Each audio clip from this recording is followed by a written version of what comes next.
नमस्कार दोस्तों, मैं हूं सूरज। एक बार फिर से स्वागत है आपके ही अपने यूट्यूब चैनल हिंदी विद सूरज में। तो दोस्तों, हम भक्ति काल में 115 प्रश्न तक देख चुके हैं। अब 116वां प्रश्न कर रहे हैं, जिसमें कि हमारे जायसी से रिलेटेड बहुत सारे प्रश्न थे। इसमें भी जायसी, तुलसीदास और कबीरदास के संबंध में बहुत सारे फैक्ट आने वाले हैं। और दोस्तों, ये वही फैक्ट हैं जो आपको आपकी आगामी परीक्षाओं में देखने को मिलेंगे। तो उम्मीद करता हूँ आप वीडियो को पूरा देखेंगे, समझेंगे। और ये भी आपसे उम्मीद करूँगा, अगर आपको प्रश्न अच्छे लगते हैं तो आप वीडियो को लाइक कर सकते हैं, चैनल को सब्सक्राइब कर सकते हैं।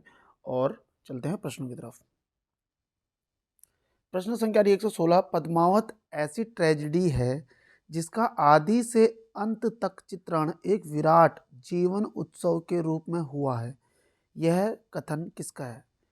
पद्मावत ऐसी ट्रेजेडी है जिसका आदि से अंत तक चित्रण, मतलब शुरू से लेकर लास्ट तक चित्रण एक विराट जीवन उत्सव के रूप में हुआ है। रामचंद्र शुक्ल, विजयदेव नारायण शाही, रामस्वरूप चतुर्वेदी या बच्चन सिंह? तो इस प्रश्न का सही उत्तर क्या हो जाएगा? रामस्वरूप चतुर्वेदी। और रामस्वरूप चतुर्वेदी ने अपनी एक पुस्तक है हिंदी काव्य का इतिहास में ये बात बोली थी। ठीक है, अगला प्रश्न आ रहा है। जायसी ने जनता के स्तर से ही राम कथा का संग्रह करके लगभग 100 बार उसका उल्लेख किया। जायसी ने जनता के स्तर से ही राम कथा का संग्रह करके लगभग 100 बार उसका उल्लेख किया। कथन किसका? बच्चन सिंह, चंद्रबली पांडे, विजयदेव नारायण शाही, वासुदेव शरण अग्रवाल? इस प्रश्न का सही उत्तर क्या है? वासुदेव शरण अग्रवाल। प्रश्न क्या था कि प्रश्न ऊपर जा चुका है, देख लेते हैं। जायसी ने जनता के स्तर से ही राम कथा का संग्रह करके लगभग 100 बार उसका उल्लेख किया, तो वासुदेव शरण अग्रवाल है। अगला प्रश्न आ रहा है। इस तरह के प्रश्न आपको परीक्षाओं में देखने को मिलेंगे। जानहु अगिनी के उठही पहारा, ओ सब लागहि अंग अंगारा? इस चौपाई के संबंध में सही कथन है। यह कथन ऊहा द्वारा विरह ताप मात्रा निरूपण के रूप में हुआ है। इसमें ऊहा द्वारा विरह ताप से उत्पन्न हृदय की वेदना की अभिव्यक्ति है। इस कथन में विरह ताप की मात्रा का आधिक्य व्यंग है। यह कथन अभ्यांतर अनुभूति का है, अतः इसमें संवेदना है। सही कथन हमें इसमें बताना है। इसमें देखो, सही कथन क्या क्या है आपका। इसमें ऊहा द्वारा विरह ताप से उत्पन्न हृदय की वेदना की अभिव्यक्ति है, और यह कथन अभ्यांतर अनुभूति का है, अतः इसमें संवेदना है। तो दूसरा और चौथा इसका सही है, विकल्प बी इसका राइट आंसर होगा। अब बढ़ते हैं अगले प्रश्न की तरफ।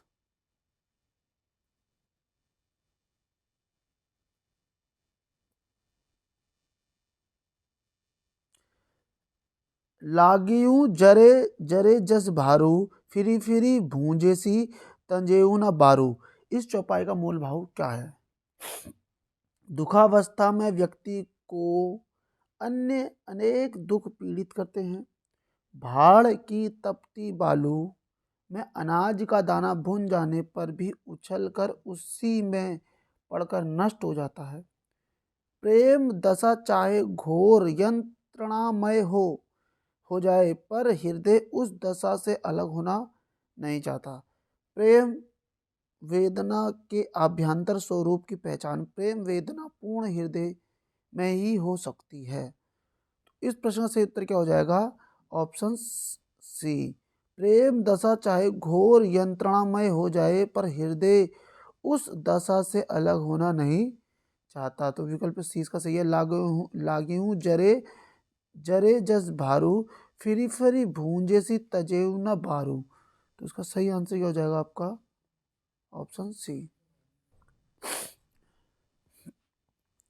अगला प्रश्न आ रहा है, आपको इसमें विरह दशा जोड़नी है।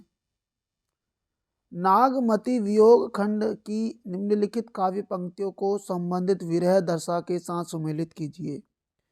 सबसे पहले प्रश्न आ रहा है, सांझ भये झूरी झूरी फत हेरा, कौन सो घरी करे पीऊँ फेरा।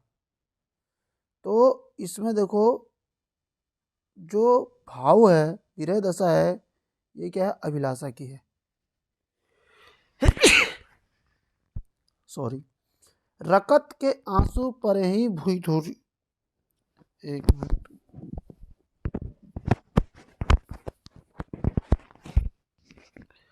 रकत के आंसू पर ही भुई टूटी, रेंगी चली जनु वीर बहुटी, वेपथु उन्माद अश्रु।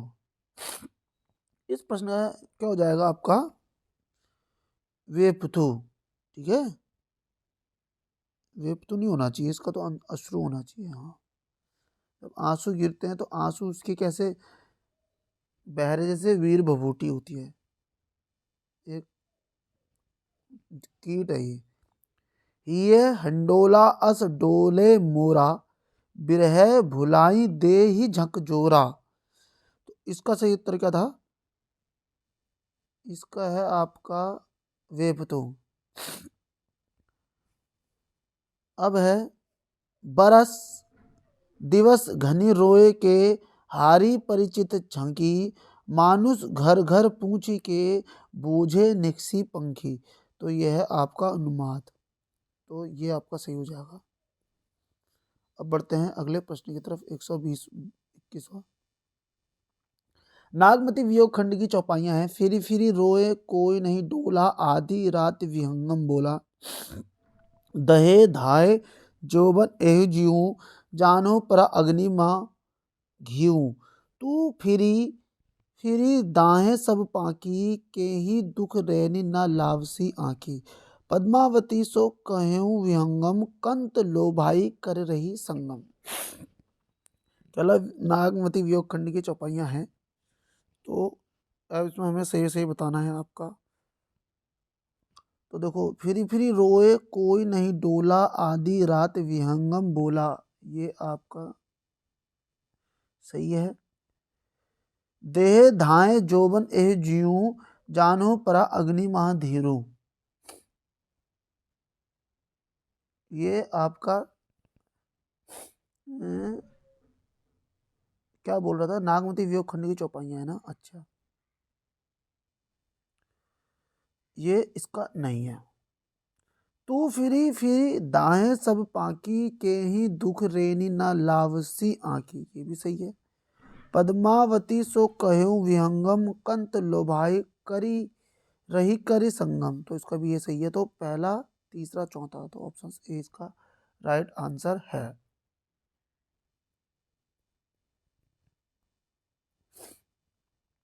प्रश्न है, अपने को सर्वज्ञ मानकर पंडितों और विद्वानों की निंदा और उपहास करने की प्रवृत्ति उनमें ना थी। आचार्य शुक्ल यह कथन किसके संबंध में कहते हैं, नानक, जगजीवन, जायसी और दादू दयाल। तो इसका सही आंसर है जायसी के संबंध में।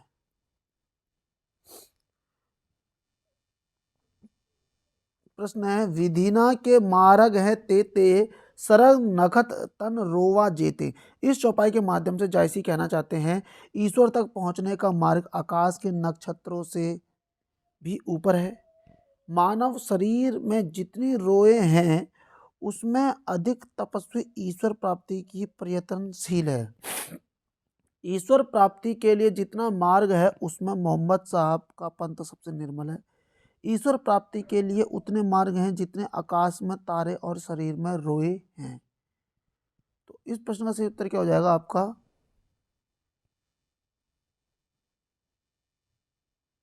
Option D. ईश्वर प्राप्ति के लिए उतने मार्ग हैं जितने आकाश में तारे और शरीर में रोए हैं, ठीक है। विधिना के मार्ग हैं ते सरग नखत मन रोवा जीते। ईश्वर प्राप्ति के उतने मार्ग जितना आकाश में तारे और शरीर में रोए हैं, बिल्कुल सही बात है। अगला प्रश्न आ रहा है, इनको इनके साथ सुमेलित करना है, तो मैं इसको यहीं पे सुमेलित कर दूंगा। सबसे पहले देखो, पद्मावत में निम्नलिखित पात्रों को उनके प्रतीकों के साथ सुमेलित कीजिए। ठीक है, अब इसमें सबसे पहले देखो रतन सेन आ रहा है, तो रतन सेन किसका होता है, सभी को पता होगा, मन का या आत्मा का है। सिंह अब देखो इसमें पद्मावती है, पद्मावती को किसमें रखा है, बुद्धि में रखा हुआ है। हीरामन तोता कहाँ है, अगर देर का नहीं दिया हुआ है। अलाउद्दीन को माया में रखा गया है। ठीक है, तो अब देखो राघव चेतन शैतान का रूप है। अरे गलत जगह लग गया। अब इसका सही उत्तर क्या हो जाएगा, देखो ऐसे मिला लेते हैं। इसका सही उत्तर ऑप्शन ए है, ए का पांचवा, बी का चौथा, सी का तीसरा, यही बताया था, डी का दूसरा, यही हमने बताया था, तो ऑप्शन ए इसका राइट आंसर होगा। अगला प्रश्न आ रहा है, 125वां प्रश्न आ रहा है, जायसी की निम्नलिखित काव्य पंक्तियों को संबंधित अलंकारों के साथ सुमेलित कीजिए। मिलहियरी बिछुरे साजन अंकम भेंटी गहंत, तपनी मृगशा जे सही ते अद्रा पलुहंत। दूसरा विकल्प देखो क्या बोल रहा है, का भा जोग कथनी, मैं इसको थोड़ा सा छोटा कर देता हूँ, का भा जोग कथनी के कथे, निकसे घिहू न बिना दधी मधे, जीव नाही पे सब किहू बोला, तन नाही सब ठाहर डोला, पपीहा पीहू पुकारत पावा। तो इसमें हमें अलंकारों के साथ इसको कनेक्ट करना था। देखो, मिली है, मिली ही बिछुरे साजन अंकम भेटी गहंत, तपनी मृगसा जे सही ते अद्रा पलुहंत, जो है आपका, अगर आप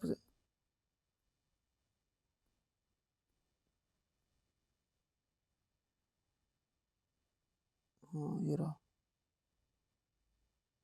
अर्थान्याभ्यास है। का भा जोग कथनी के कथे, का भा जोग कथनी के कथे, अगर जो है ये आपका दृष्टांत के अंतर्गत अलंकार में आता है। जीव नाही पे सब क्यों किछु बोला, तन नाही सब ठाहर डोला, तो यह है विभावना। और लास्ट वाला तो आपको दिख ही रहा है, अनुप्रास है। तो हम बढ़ते हैं अगले प्रश्न की तरफ। निम्नलिखित सूफी कवियों के साथ, निम्नलिखित सूफी कवियों को उनकी रचनाओं के साथ सुमिलित कीजिए, दिए गए कोट सही उत्तर का चयन कीजिए। यह है आपका उस्मान, नूर मोहम्मद, कुतुबुन, कासिम शाह और अनुराग बासरी रचनाएं ये भी हैं। तो हमारे सामने विकल्प ये रहे, तो अब आपको उसमें पता चल जाना चाहिए कि उस्मान ने क्या लिखा हुआ है। अगर आपको पता हो, चित्रावली किसने लिखी है 1613 में, उस्मान ने, जहांगीर का चित्र है इसमें।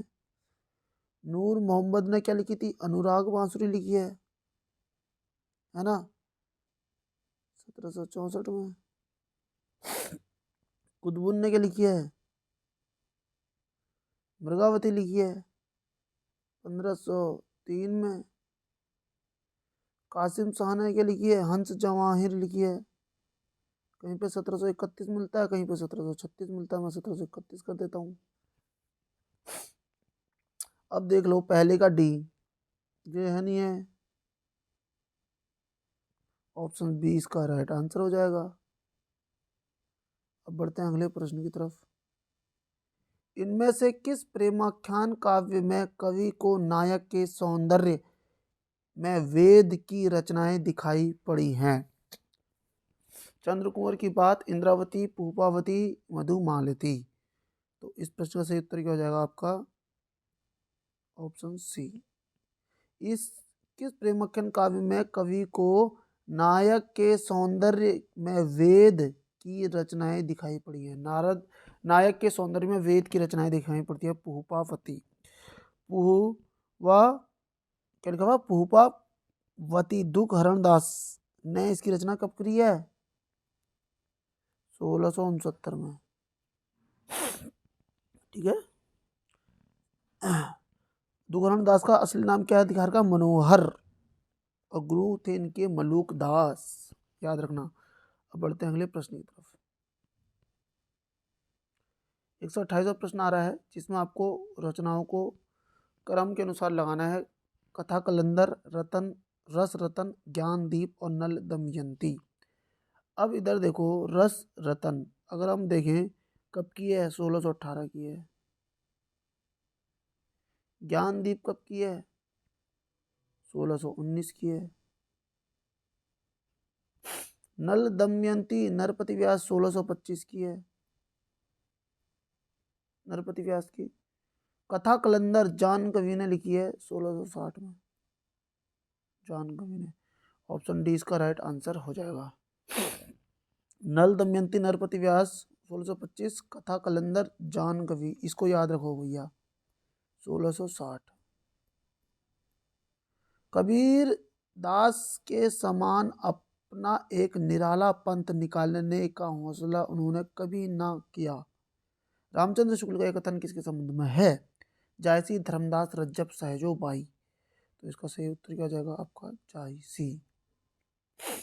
अब बढ़ते हैं अगले प्रश्न की तरफ। इनमें से कौन सा प्रेमाख्यान कवि मुगल बादशाह जहांगीर, शाहजहां, औरंगजेब के समान वर्तमान में था? जहांगीर, शाहजहां, औरंगजेब। शेख निसार, जॉन कवि, निक शेख नबी और कासिम शाह। तो इस प्रश्न का सही उत्तर क्या हो जाएगा? जॉन कवि। ठीक है। बढ़ते हैं अगले प्रश्न की तरफ। किस विद्वान ने कहा था बुद्ध देव के बाद भारत का सबसे बड़ा लोक नायक तुलसीदास है? बुद्ध देव के बाद भारत का सबसे बड़ा लोक नायक तुलसीदास है। Camille Bulcke, George Grierson, William Jones, William Carey. तो इस प्रश्न का सही उत्तर क्या हो जाएगा आपका? ऑप्शन बी, जॉर्ज ग्रियर्सन ने कहा है। अगला प्रश्न आ रहा है 132वां प्रश्न। क्या बोल रहा है? उत्तरकांड के कलयुग प्रसंग में तुलसीदास ने लिखा है, आचारहीन और वेद विरोधी लोग ज्ञानी और सन्यासी कहलाएंगे। माता पिता अपने बच्चों को मानव धर्म की शिक्षा देंगे। पत्नी के मर जाने, घर गृहस्थी और संपत्ति के नष्ट हो जाने के बाद लूटे पीटे लोग ही संन्यास ग्रहण करेंगे। कलयुग में अच्छा समय होगा और लोग सुखी होंगे। तो इस प्रश्न का सही उत्तर क्या हो जाएगा? 1 3 2 3, 1 4 या 2 4। तो इस प्रश्न में देखो क्या बोल रहा है? आचारहीन और वेद विरोधी लोग ज्ञानी और सन्यासी कहलाएंगे। उत्तरकांड में कलयुग प्रसंग में कहते हैं ये वाली बात। क्या कहते हैं वो?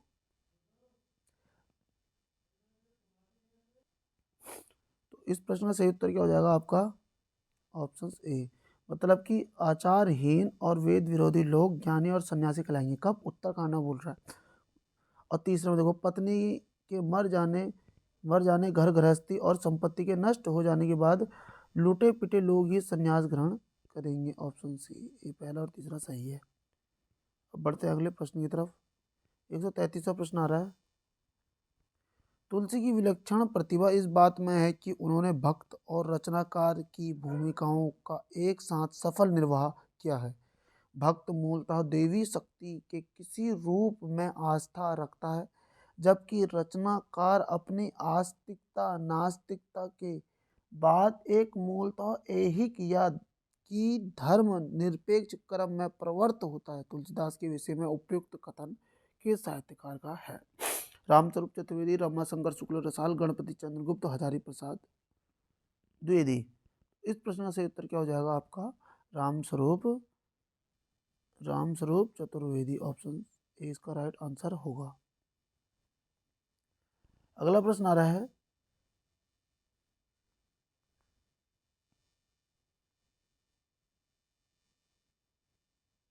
प्रश्न देखो थोड़ा सा अटपटा है, लेकिन पढ़ना तो पड़ेगा हमें, क्योंकि परीक्षा में ऐसे ही प्रश्न देखने को मिलेंगे।